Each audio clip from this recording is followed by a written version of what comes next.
Hello and welcome. If you're new to the channel, please subscribe.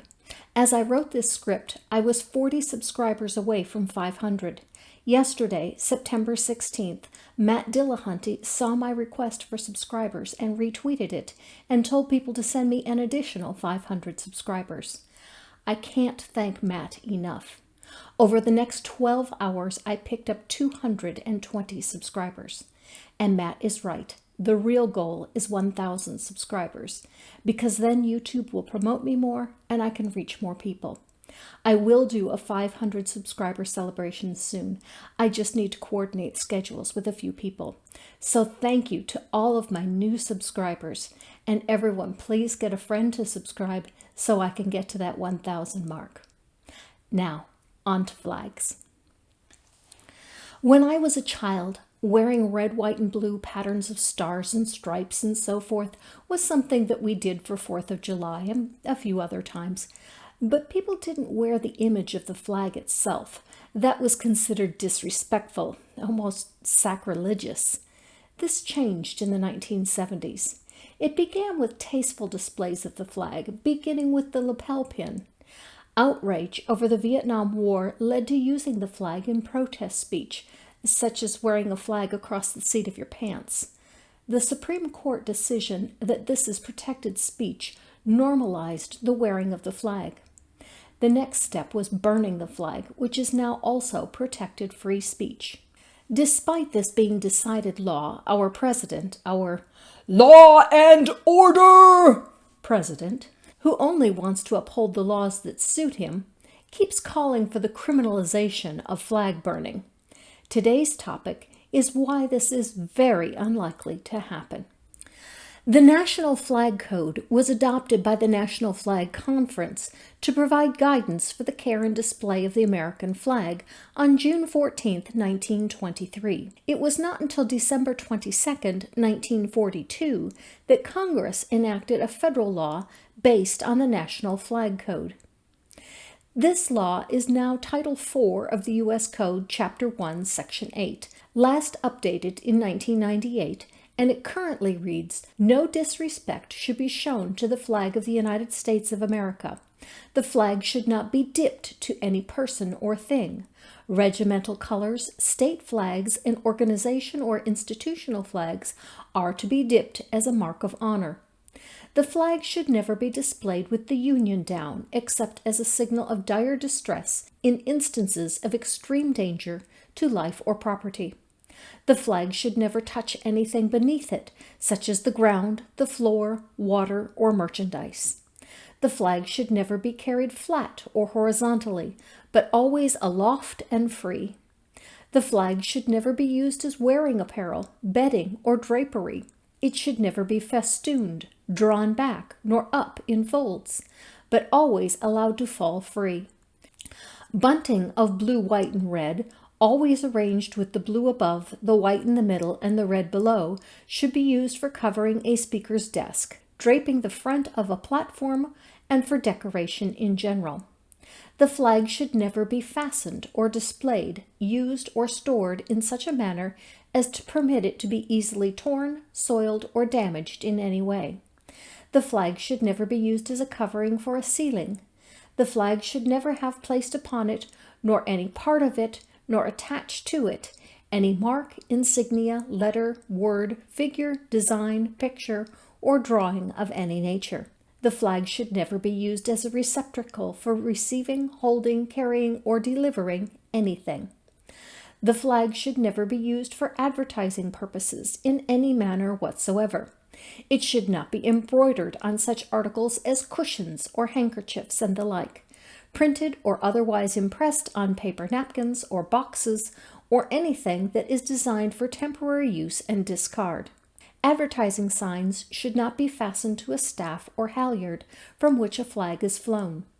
No part of the flag should ever be used as part of a costume or athletic uniform.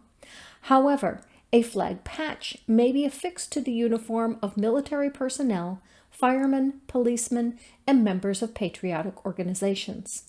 The flag represents a living country and is itself considered a living thing. Therefore, the lapel pin, being a replica, should be worn on the left lapel near the heart. The flag, when it is in such condition that it is no longer a fitting emblem for display, should be destroyed in a dignified way, preferably by burning. And as you see, the credence given to this law is minimal. Yet President Trump has said repeatedly that anyone who burns a flag should get a year in jail. We ought to come up with legislation that if you burn the American flag, you go to jail for 1 year. To politics now, where President-elect Donald Trump is calling for jail time for individuals who set fire to the American flag, also calling for a loss of citizenship. In fact, he tweeted this earlier today, and I quote, "Nobody should be allowed to burn the American flag. If they do, there must be consequences, perhaps loss of citizenship or a year in jail." Most recently, at his Nevada rally. I would love to have a law. It has to go through a big process. You burn the flag, you go to jail for 1 year. I would love to see it. I would love to see it.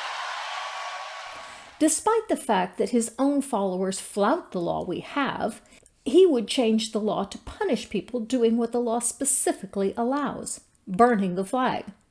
The law says the best way to dispose of a flag is to burn it. If anyone who burns a flag gets a year in jail, no one could legally dispose of a worn-out flag. And yes, I'm engaging in hyperbole here, but when the one wanting to write the law shows so little understanding of what the current law is, and so little regard for why flag burning needs to be protected speech, we really can't be sure that the law would contain an exception for proper disposal of a flag. Burning the flag as a form of free speech started with protests over the Vietnam War. At the time, it was prohibited. Some consider the flag too important a symbol to be allowed to be used for such speech. They ask, why can't you use a model of the Capitol or the White House as an object for your demonstration? The answer is because using those things doesn't bother you. When you are so angry with your government and feel completely unheard, using your voice in a way that isn't heard doesn't allay those feelings, and it accomplishes nothing. This is even more true today than it was in the 70s. Then we didn't have the information bombardment that we do today. The advantage we have today is that anyone can speak and have at least the possibility of being heard by a wide audience through mediums such as YouTube and the like that give free access to all. The downside, though, is that there are so many messages that you have to wade through all the crap to find the few nuggets of reason and educational material out there. So yes, other symbols can be used to express the ideas of outrage against the government policies besides using a flag. But few are more effective than the flag in drawing attention to your message. It's why Trump hugs the flag and is rarely seen without one in the background somewhere. The result of the flag burnings of the Vietnam era was that many states either were writing new or beginning to enforce existing flag desecration laws to prohibit this form of speech. The issue wasn't fully settled until the Supreme Court decision of Texas versus Johnson in 1989. That case came about when, during the 1984 Republican National Convention in Dallas, Texas, Gregory Lee Johnson participated in a political demonstration to protest the policies of the Reagan administration and some Dallas-based corporations.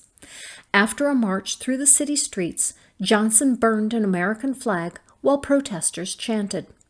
No one was physically injured or threatened with injury, although several witnesses were seriously offended by the flag burning.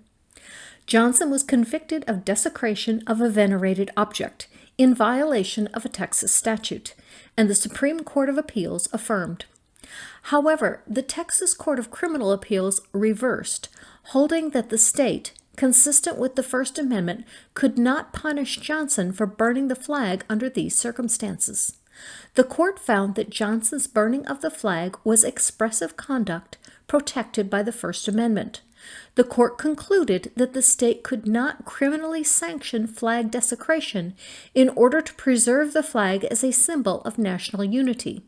It also held that the statute did not meet the state's goal of preventing breaches of the peace, since it was not drawn narrowly enough to encompass only those flag burnings that would likely result in a serious disturbance of the peace. And the flag burning in this case did not threaten such a reaction. Further, it stressed that another Texas statute prohibited breaches of the peace and could be used to prevent disturbances without punishing this flag desecration.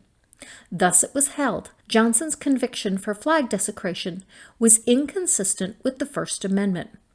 The court ruled that under the circumstances, Johnson's burning of the flag constituted expressive conduct, permitting him to invoke the First Amendment. The state conceded that the conduct was expressive. This is important. Whether or not this constituted a form of speech was not even an issue here, as the state conceded this fact. Occurring as it did at the end of a demonstration coinciding with the Republican National Convention, the expressive, overtly political nature of the conduct was both intentional and overwhelmingly apparent. The court further found that the state had not asserted an interest in support of Johnson's conviction that was unrelated to the suppression of expression that would therefore permit application of the test set forth in United States v. O'Brien, decided in 1968. In O'Brien, the court said that an important governmental interest in regulating non-speech can justify incidental limitations on First Amendment freedoms when speech and non-speech elements are combined in the same course of conduct. The O'Brien case involved burning of a draft card. In Johnson, the court said that expression may not be prohibited on the basis that an audience that takes serious offense to the expression may disturb the peace, since the government cannot assume that every expression of a provocative idea will incite a riot, but must look to the actual circumstances surrounding the expression.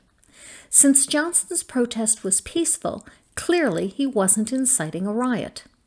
Incidentally, President Trump's claim that anyone who burns a flag should spend a year in jail is in direct contradiction to what the principles of the Supreme Court settled in this case. Trump has expressed no concern that such speech will incite violence, but only that he finds the speech offensive, because it desecrates a national symbol. Personally, I question whether he even finds the speech offensive. I doubt that he cares anything for the flag, the country, or anything dear to our national heritage. I think he only says these things because his supporters like to hear it. You burn the flag, you go to jail for 1 year. I would love to see it. I would love to see it. I would love to see it.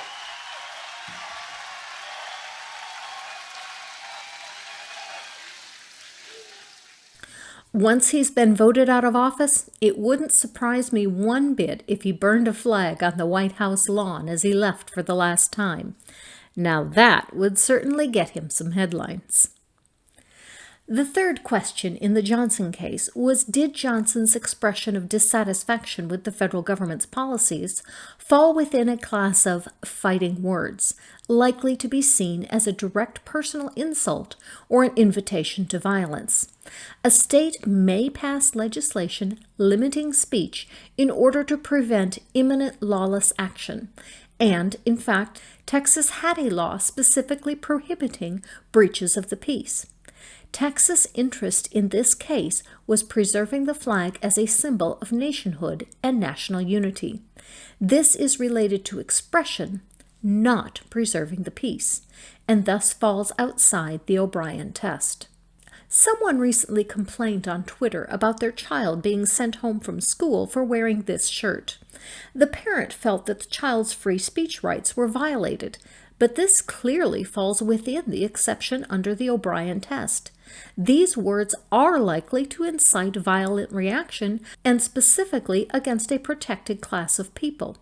Because these words have in the past been used to justify violence against homosexual people, and there are groups like the NIFB churches that say the government should take action against homosexuals to the point of death, so these words are most definitely fighting words, even if they do come from the Bible. The Bible is full of hate speech. If you don't think it is, just watch Junk Shop Library's Bible studies. All he does is read the King James Bible. It's definitely full of smiting and fighting words. In 2016, Fox News, yes, Trump's favorite channel, addressed this topic, asking Judge Napolitano his opinion. He gives a good explanation of the law, followed by an interesting attempt by the show's host to try to find some wiggle room. The judge remains firm. This is protected speech. Judge, should it be a year in jail or loss of citizenship? Make a choice. It should be nothing. It's protected speech. Now, I will tell you, I have seen a flag being burned outside of a Trump building, and it is revolting to watch this. I disagree with what they do. I condemn what they do, but I will defend to the death their right to do it, because it is expressive conduct. Right. It's an opinion. It's an opinion that basically condemns what the flag stands for. But think about it. The flag stands for so much freedom. It stands for the freedom to destroy the symbol. That's not me. That's the Supreme Court twice, in 1989 and in 1990, including the late, great Justice Scalia, who said you should condemn flag burning, but said the Constitution permits it. He had no choice but to go with the majority. But, okay, well, let's talk about the majority. A huge majority of American people watching right now and across the country hate that and would like to see it outlawed. I hate it too, but I don't want to see it outlawed, and I don't think the Supreme Court is because it's an expression of opinion. Is it legal in every country around the world? No, of course not. When the Supreme Court invalidated the laws that prohibited flag burning, they did it twice. Once, they invalidated a federal statute. Second time, they invalidated a state statute, which had the effect of invalidating all the state statutes that prohibited it. Think about it. If the government can take a class of speech that it hates or fears, like flag burning, and make it illegal, could they make it other things illegal, like criticizing the government? This is a very dangerous, slippery slope down which we don't want to go. So I was interviewing Justice Scalia at a Brooklyn Law School event about 2 years ago, and I said, if you could rewrite the flag burning law, what would you do? He said, easy. Everybody that burns the flag would go to jail if I were the king. But I'm not the king. In America, we don't have a king. In America, the Constitution is the king, and the Constitution says you can say what you want about the government and do what you want with the flag. What has to happen for this to go up to the Supreme Court again, to take a new look with a fully staffed Supreme Court? I don't know how it could happen, Brian, because all these statutes are illegal. It would prevent it from going up. Yeah, it would take a legislature to enact a statute and somebody to burn the flag and be prosecuted, and it would have to make its way up again. But the Supreme Court doesn't like to change its mind with the political winds, because then it loses credibility and it appears to be just another political branch of the government. Unless the law itself is changed, and then that's a whole different Can we make it mandatory for people who burn the flag? They have to go to Christmas dinner at one of the houses of someone who's lost their loved one fighting for our country? I share your view on all of this, but you makes me mad. cannot punish speech. I understand. It doesn't just be... Some people argue that flag burning should be prohibited in deference to veterans, as they would be offended at putting their lives on the line for the flag, only to have others burn it. Except that veterans aren't all in opposition to flag burning as a form of speech. Some do find it offensive.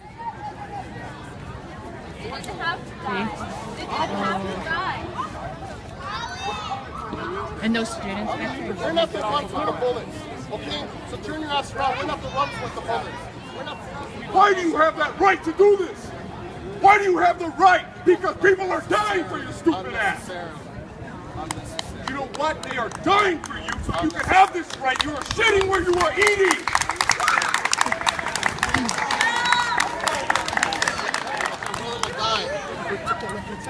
Get off of this flag. Get off of this flag. No. Get off of this flag. Many people didn't die so that you can sit on my flag. In fact, most of them do. But most also recognize that it is part of serving the military to protect American freedoms, the greatest of which is the right to criticize the government, even in a way that you personally find offensive. Hey, protesters in the city of Portland. I'm up at the Willamette National Cemetery. If you want to burn the flag, it's your right. I get that. Amongst thousands of people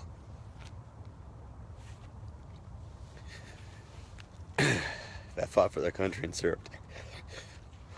I'm standing by the gravesites of Medal of Honor winners. If you feel like it's your right to burn the flag, maybe you can meet me up here sometime and we can take a tour. You can learn a little bit about sacrifice and pride and honor. Because the Supreme Court is clear on this issue, despite Trump calling for legislation to make burning the flag a criminal offense, it would take a constitutional amendment to accomplish this. Such amendments have been proposed in the past and have failed. Most recently, a constitutional amendment to ban flag desecration died in the Senate in June 2006. A single vote short of the support needed to send it to the states for ratification. The 66-34 tally in favor of the amendment was one less than the 2/3 required. The proposed amendment, sponsored by Senator Orrin Hatch of Utah, read, "The Congress shall have the power to prohibit the physical desecration of the flag of the United States." It represented Congress's response to the Supreme Court rulings in 1989 and 1990 that burning and other desecrations of the flag are protected as free speech by the First Amendment to the Constitution. Senate supporters said the flag amounts to a national monument in cloth that represents freedom and the sacrifice of American troops. This veteran took that idea that the flag is some kind of national monument too far, believing that all flags then are U.S. property. But this same veteran doesn't seem to actually have the reverence for the flag that she claims. Recently, we had a flare-up in Georgia because some protesters were trampling on the flag. Well, someone else didn't like the protest. Her name is Michelle Manhart. She's actually a veteran of the U.S. Air Force, and she got livid over this. Her past with the American flag is awesome. Wait till you see that. But before we get to that, let me show you how upset she got about this protest. She grabbed her flag, and this is what happened next. That's not yours. Actually, it is. Actually, it is. Anytime it's been torn or ripped, it needs to be properly disposed of. So we're going to take care of that. This belongs to actually the entire United States. It's not yours. Please take it back. Your flag. Okay. Hold on. She's clearly in the wrong. That's why the officers decide that she's got to give the flag back. It's their flag. She says, no, it belongs to the entirety of the United States. But first of all, that makes no sense. That's not how property works. That would actually be a communist position. But okay, you made your point. Now you got to give their property back, and that's what the cops think. And she's simply not going to do it. So then this bit of fun madness ensues. You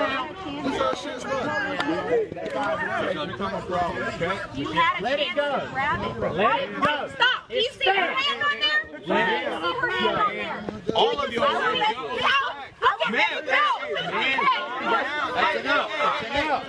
we give you a lawful command to let go of this flag, ma'am. It does not belong to you. I'm not going to give it to them. You got that on camera, right? Yeah, you're famous. They got it on camera. Don't worry. But wait, it's about to get more fun. Now, technically on the flag and the desecration, she's actually right. The flag should never touch anything beneath it, such as the ground, the floor, water, or merchandise. I'm sure she's never violated that provision in the U.S. flag code. Now, go ahead and show me a picture where that is clearly not the case. Oopsie doopsie. That flag appears to be on the ground as well as on the merchandise. During the Senate Judiciary hearings on the proposed flag burning amendment, the testimony of two veterans puts this issue in perspective. The first is from then U.S. Senator Bob Kerrey of Nebraska, veteran, Navy SEAL, winner of the Congressional Medal of Honor, who said, "I fear the unintended consequences of these 17 words and the laws that may be enacted later will be far worse than the consequences of us witnessing the occasional and shocking and disgusting desecration of this great symbol of liberty and freedom. Real patriotism cannot be coerced. It must be a voluntary, unselfish, brave act to sacrifice for others. And when Americans feel coercion, especially from their government, they tend to rebel. So none of us should be surprised, Mr. Chairman, if one unintended consequence of the laws that prohibit unpopular activity such as this is an actual increase in the incidence of flag desecration. Senator Kerry was absolutely right. According to the American Civil Liberties Union, in response to the Johnson ruling, members of Congress introduced the Flag Protection Act. Then, ironically, although the stated purpose of the act was to end flag burnings, its immediate impact was to spur perhaps the largest single wave of such incidents in American history. Flags were burned in about a dozen cities shortly after the law took effect. The Supreme Court promptly struck down the law in the United States versus Eichmann. But since that time, numerous attempts to revive a constitutional ban on flag burning have surfaced. In opposing various attempts to criminalize this form of expression, the ACLU has worked with veterans, religious leaders, members of the military, former White House officials, and other Americans who believe that such an amendment would undermine the very principles for which the American flag stands. President Trump's proposal to make flag burning a criminal offense can be accomplished by nothing short of a constitutional amendment. Such an amendment would not be a showing of patriotism, but rather is a turning from the freedoms we currently enjoy. I'm going to end this video by reading the testimony of Gary May of Evansville, Indiana, who lost both legs to a landmine explosion while serving in Vietnam. This testimony was given at the same Senate Judiciary hearing in 1999 as Senator Kerry. May put it so eloquently. As a Vietnam veteran who lives daily with the consequences of my service to my country, and as the son of a World War II combat veteran, and as the grandson of a World War I combat veteran, I can attest to the fact that not all veterans, indeed perhaps most veterans, do not wish to exchange fought-for freedoms for protecting a tangible symbol of these freedoms. I oppose this amendment because it does not support the freedom of expression and the right to dissent. Now, 31 years, 1 week, and 1 day following the loss of my legs in combat, I am again called upon to defend the freedoms which my sacrifices in combat were said to preserve. It's been a long 31+ years. I have faced the vexing challenge of reconciling myself with the reality of my military history and the lessons I have learned from it, and the popular portrayal of veterans as one-dimensional patriots whose patriotism must take the form of intolerance, narrow-mindedness, euphemisms, and reductionism, where death in combat is referred to as making the ultimate sacrifice, and the motivation for service and the definition of true patriotism is reduced to dedication to a piece of cloth. The strength of our nation is found in its diversity. This strength was achieved through the exercise of our First Amendment right to freedom of expression, no matter how repugnant or offensive the expression might be. Achieving that strength has not been easy. It's been a struggle lived by some very important men in my life and me. I am offended when I see the flag burned or treated disrespectfully. As offensive and painful as this is, I still believe that those dissenting voices need to be heard. This country is unique and special because the minority, the unpopular, the dissenters, and the downtrodden also have a voice and are allowed to be heard in whatever way they choose to express themselves that does not harm others. The freedom of expression, even when it hurts, is the truest test of our dedication to the belief that we have that right. Free expression, especially the right to dissent with the policies of the government, is one important element, if not the cornerstone, of our form of government that has greatly enhanced its stability, prosperity, and strength of our country. Freedom is what makes the United States of America strong and great, and freedom, including the right to dissent, is what has kept our democracy going for more than 200 years. And it is freedom that will continue to keep it strong for my children and the children of all the people like my father, late father-in-law, grandfather, brother, me, and others like us who served honorably and proudly for freedom. The pride and honor we feel is not in the flag per se. It's in the principles that it stands for and the people who have defended them. My pride and admiration is in our country, its people, and its fundamental principles. I am grateful for the many heroes of our country, and especially those in my family. All the sacrifices of those who went before me would be for naught if an amendment were added to the Constitution that cut back on our First Amendment rights for the first time in the history of our great nation. I love this country, its people, and what it stands for. The last thing I want to give the future generations are fewer rights than I was privileged to have. My family and I served and fought for others to have such freedoms, and I am opposed to any actions that would restrict my children and their children from having the same freedoms that I enjoy.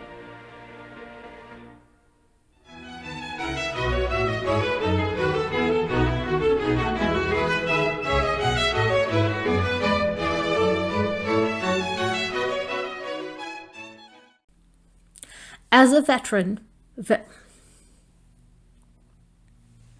of our dedication